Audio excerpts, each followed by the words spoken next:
market experts warn that a major housing crisis is coming that will leave 40% of the population without a place to live. We are on the verge of the most significant housing crisis in history. So we're going to talk about exactly what's going on, who will be affected by these changes, and what we can do right now to fight it, right after this.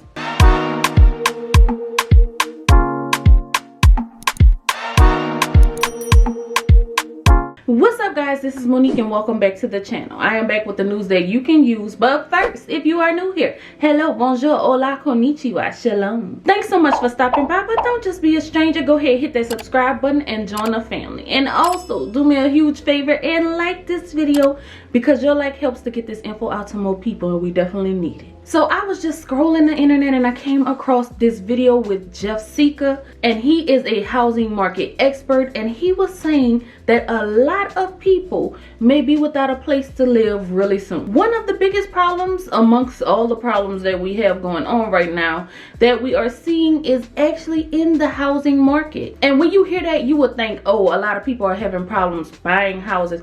But I'm not just referring to the people that are trying to buy a home during these tough times. I'm also talking about the people that are trying to rent. The price of rent is rising to unbelievable levels, and it is currently at an all-time high. It is so high that many people will soon probably have no place to live because they cannot afford it. And I'm talking about all over the country. People are actually feeling these effects of the price of rent rising in one way or another. I was scrolling some more, and let me tell you one thing. I found that the median price for a one-bedroom apartment in New York is about $3,200. And if you go on over to DC, you will find that a one-bedroom apartment is $2,200. Now, if you want to take it down to the dirty South, in Miami, a one-bedroom apartment is about $2,500, and I'm talking about the median, not the max. And of course, we know, we've seen, we've heard there are a number of reasons for these high prices, and one of them is because the landlords are trying to play catch up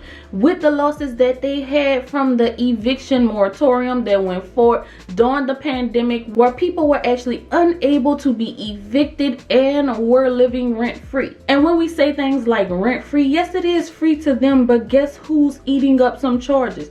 Those landlords, those owners. Because more than likely, a lot of people, when they are renting, they actually have mortgages on those places, so the mortgage didn't stop. So it was hurting their pockets, and now they're basically trying to make up for their loss. But that's not the only reason. That's not even the main reason that we are seeing these price increases. One of the biggest things is because of the availability of places to rent is almost non-existent. There's actually less housing available now than there was in the last 30 years. Today, at this time, there is a national housing shortage of 4 million homes. And this stems from builders not being able to build homes quickly enough to keep up with the demand. You have the cost of building material being up over 23%, and lumber prices are spiking. So right now we have a huge supply and demand problem going on. And something that we have to think about is the fact that nearly 40% of this population are actually renters. And that number is continuing to grow, putting a lot of pressure on an already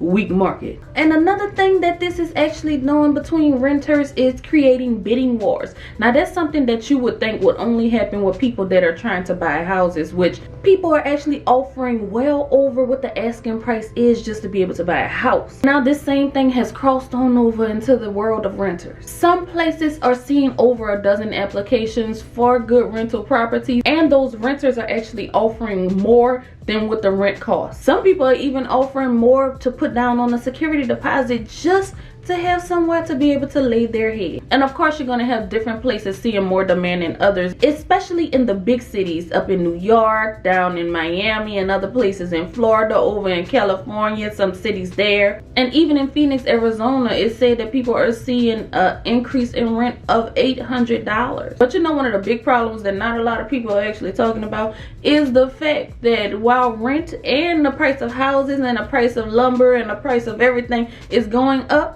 what people are making, people's salaries are not going anywhere. And even if they are seeing a little bit of an increase in salary, that is not enough to touch what's going on with inflation and all of these increases in rent and housing. So people are pretty much bringing home the same amount of money, but the rent and everything is going up. So that's putting a squeeze on a lot of people, a lot of pressure, and that's what's going to lead many to not even having somewhere to live. I don't know what the plans are. Maybe the government will step back in with eviction moratoriums where, you know, the people cannot get evicted anymore. But again, like I said earlier, yes, that's helping the people have somewhere to live, but it's also hurting the people who are renting out these places. And then you'll probably see people not even renting anymore or selling their properties. And there's already a shortage in homes. Builders may not even put out anymore because they feel like, why am I doing this for free? Like, I'm not trying to donate homes. You know, at the end of the day, let me let y'all know one thing.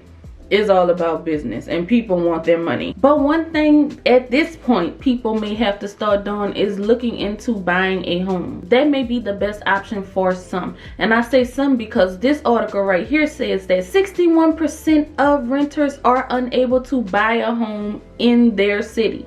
That is a huge amount of people. However, there's still 39% of people that are. So that means that if those 39% go out and get a home, maybe that'll free up some rental inventory and other people are able to get into some homes to rent. But I'm really concerned for the people who can't keep up with rent and are unable to afford to buy a home, because those are the people that could possibly end up not having a place to live. And a lot of people choose not to buy a house because they look at the upfront cost of everything. Like, you have this huge down payment you have to put down with closing costs and just a lot of money that it looks like you're dishing up because it's all up front. But honestly, if you calculate the price of rent over however long you're there, at the point that we are now, that will end up costing you more in the long run. People that own a home and have a fixed rate on their mortgage are paying the same rate they were before the pandemic. So that means while your rent is rising, mortgage payments are staying the same. Now, of course, people are being hit in one way or another, but